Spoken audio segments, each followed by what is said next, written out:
Hey guys, and welcome back. In today's video we are going through some more makeup myths. If you haven't checked out part 1, go check that out after this video, but let's get into it.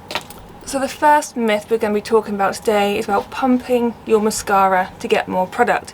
By this they just mean doing that. I think we're all guilty of doing that, but apparently what happens is it actually adds more air into the tube and therefore dries out your mascara quicker. So they just suggest doing the whole twirling around. Now the only thing that I've had experience of doing that before is it does start to warp the wand. It does start to bend the wand slightly, so it may come out a little bit of a different angle than what you're used to. Apparently you shouldn't be pumping to get more product off. So that one isn't a complete myth. So if you do need to get more product out, just do the whole twisting. I think what they're trying to say as well is you wouldn't leave the lid off because you're encouraging more air to get in, and effectively what you're doing is you're pushing more air directly into the tube and you're drying it out. So for myth 1, definitely do not pump your wand into your mascara tube. So we're off to a good start. We've already busted one myth and now we're on to the second. Makeup causes breakouts. Now this is a rumour and a myth that's been going around for years, saying if you wear too much makeup, if you wear heavy makeup, if you wear just makeup in general, you're going to get skin problems, you're going to get acne, you're going to have breakouts and issues.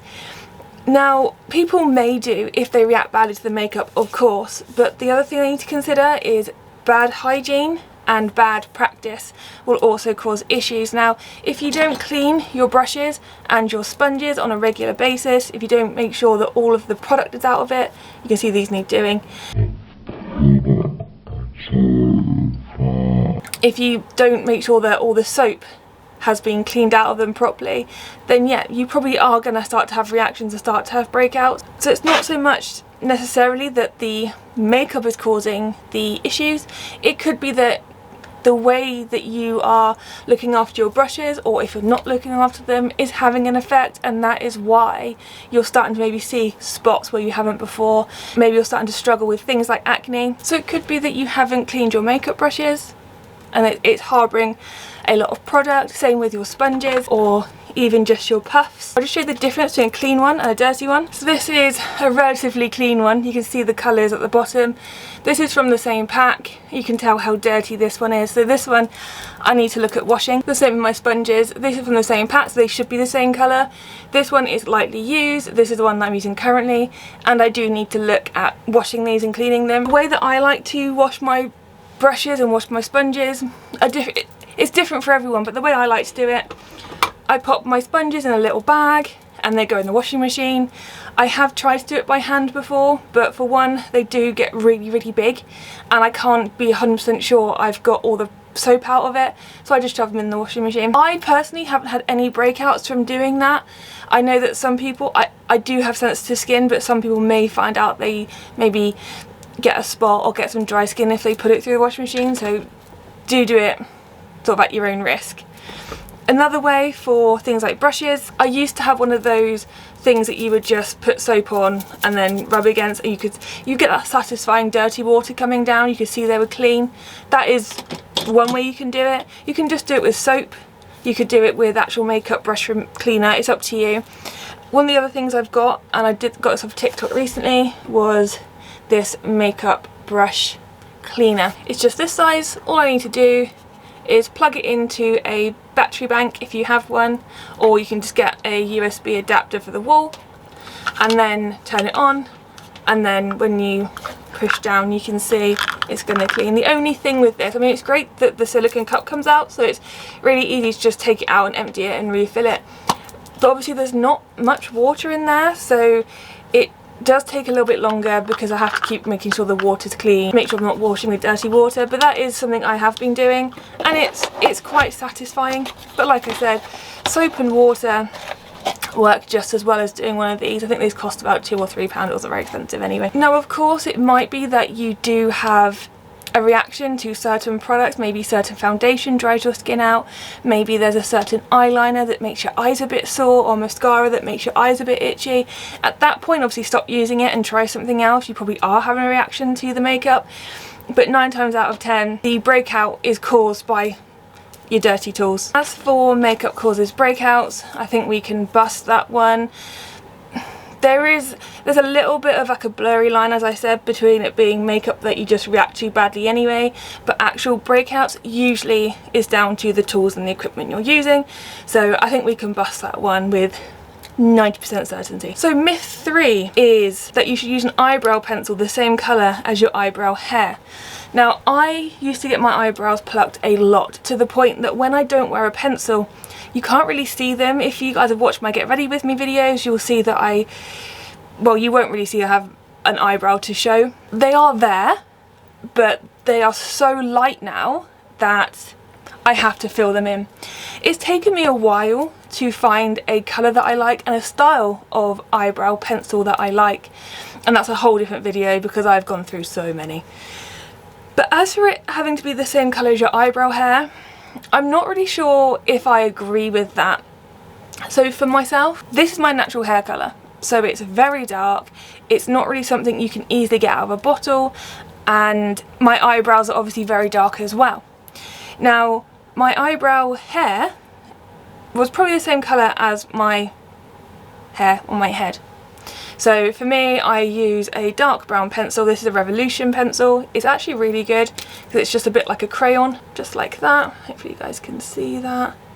And it's so easy to use. And for me, I like to use a dark brown because the ones that are any darker than this just look silly for me. I think my eyebrows were actually darker. I think they were actually black. But when I use black, it's just too stark.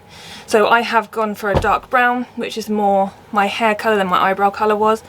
But when you look at people nowadays and the fashion, I don't really think you need to have your eyebrow pencil the same colour as your eyebrow hair. Some people bleach their eyebrows so they actually can't see them. You know, I think it's really down to preference at the end of the day. Yes, a lot of people will want it to match, and that's fine. But like I said, I go for matching my hair more than matching what my eyebrows actually were. So this is a bit of a harder one to debunk, just because I think it's really down to preference. I don't think it's like a scientific, it has to be like this. It's really down to how you feel and how you want to be portrayed and how you want to express yourself. If I wanted to put red or green on, then I would do that. It's not something I want to do, so I don't. But for myself, I don't think it really matters. As long as you're comfortable and you're confident and you feel like you doing it, I think that's the most important thing.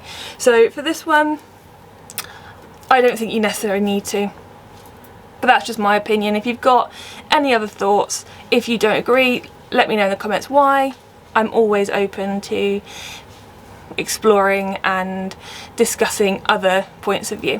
One thing I will say that I do, just to caveat, is if I do put too much on, I just cover it with a little bit of powder just to lighten it up again, because I am fairly pale naturally, and I don't really want my eyebrows to start, like I said, so I just cover it again. So even the pencil that I've brought is, I make it lighter even still. But like I said, that's just my preference. Now the next one is one I'm really looking forward to debunking, and that is that red lipstick isn't for everyone, and that is such a load of crap. Whatever age you are, whatever skin tone you are, whoever you are, anyone can pull off a red lip. It is a classic staple of the 50s, of the 60s, of the 20s. It's one way you go into a black tie event, pop in your red lippy. I have a friend who doesn't really wear makeup very much, but when she does, she always has her red lip on, and it looks really nice. Again, she's got dark hair and more pale features, and it looks amazing. When you go to buy a red lip, do check the undertone just to make sure that it is gonna suit you, but there's so many different shades of red. So for instance, I have this Maybelline one, and you can see how red this is. It is seriously red. And I also have this Ted Baker one, which is more of a pinky undertone. that's not really showing up very well on the camera. It looks much darker on the camera than it actually is. But this has a more pinky undertone, but it's still a red lip. Now, depending what event I'm going to, I could wear either of these, but the fact is that even for my skin tone, my complexion, my hair colour, there's numerous reds that I can use. I first started wearing red lipstick when I was about 19. I was really into the 1950s, so I would wear the cat eyes, the red lip, I'd have the quiff, and it was just part of that fashion and part of that style that I loved, and it's something I still love. I don't wear it as much anymore, but if I wanted to, I definitely could. The other thing is obviously make sure you get yourself a good pencil, and this is just a Revolution one, and it will match both of these as well, because I do like my lip line to be a slightly different colour, so you can kind of see the definition, the shape. But absolutely anyone can get away with wearing a red lip. I think it's such a classy look. I think it's a classic look as well. And if you wanted to just do like the clean girl aesthetic, lighter on the eyes, you could definitely have a statement lip, and that is how it's been for years. So the fact that there's a myth going around that not everyone can wear red lipstick is just a load of crap, and just ignore it. I absolutely would encourage anyone to go and buy a red lip and just try it and see how you feel. It won't be for everyone in the sense that everyone won't like it. They may not feel comfortable having such a bold lip, but anyone can wear red lipstick is the point. So the last myth that we have today, and so far we're doing pretty well. I think we have debunked all of them so far. So let's see how we get on with number 5. And that is that dark eyeliner makes your eyes look bigger. Now this one, I agree with personally. I wear black eyeliner. You guys who have seen my videos before, obviously me on Goblin Rides, will know that I always have dark eyeliner on. Probably 9 times out of 10 that you would have seen me, I would have had my dark eyeliner on. A lot of this is down to application. If you line the upper and lower lash line, that makes your eyes look bigger. And by that is obviously this bit at the bottom, the waterline, and then the bit underneath where your eyelashes are. Now, I haven't tried that. I've done the lower waterline, of course I have, and I just tend to use a kohl pencil for that, and it does make my eyes look really defined, and it does make them look a bit bigger.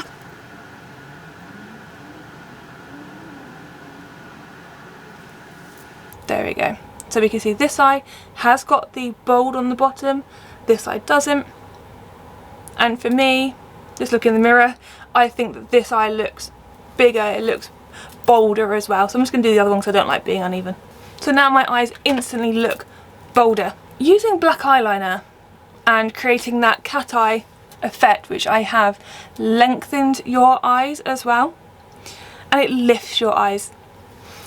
There are a few different styles of the cat eyes you can do. So I've seen them where they go straight, a bit more Cleopatra-like. I've seen them where they actually come out of the bottom. We've got them how I do them, where I go from the top and I go out that way. Now, depending how bold I feel, depending where I'm going, what I'm doing, I might have bigger cat eyes, or like today I've got slightly smaller ones, so still there, they're just not as in your face. But they do make my eyes look lifted. I'll pop a photo in here of what it looks like without it, and then I'll show you what it looks like with it. And for me, it's not just a confidence thing, but I definitely do feel like my eyes look lifted, they look brighter, it lengthens it as well for me. Now, there are some I've seen where it goes down. That may suit some people, but for me, it just makes me look like I've got droopy eyes. But it's a preference thing. So if you did want to have sort of them going that way, you may feel like that's a look for you. If you feel like you want them up like me, then absolutely you can. But it does make your eyes look bolder, it does make them look bigger, and again, it is a statement. It does draw people to your eyes, and I think that's why they do look bigger, because people are drawn to them. You know, they're bold, and especially if you've got a striking eye colour like green or blue, it's really striking against that. Now, for myself, I've spent, again, like I said, I've been doing this since I was about 19, so that's, just to age myself, at least 10 years. I use the L'Oreal Perfect Slim Super Liner, and this is just basically a felt tip. I love these pens because I've got my hands shake a little bit, and it just allows me to kind of be a bit more controlled. I can hold it down here and draw it on, and I feel a bit more in control. So that's obviously a pro of these. The only con against these, I would say, is that I find the nib wears out quicker than the amount of ink I've got left. I do think that if you are, again, comfortable and confident in wearing dark eyeliner, then definitely do, because it does make your eyes look bolder, it makes them look bigger, and I just really like the look. I don't know when I'll stop doing this, but I absolutely love it. So this is actually a myth that I do agree with, and I don't think it's a myth, I think it's fact. So out of the 5 myths today, we have debunked 4 and we have confirmed the 5th. So that's all I have for today's video, guys. I hope you enjoyed it. As I said, do go check out part 1 if you haven't already. Let me know which myths you agree with, which you don't. Maybe we have difference of opinions, which is cool. Or if you've heard any others that you want me to look into and debunk, let me know. But have a great rest of your day, guys, and I'll see you in the next one.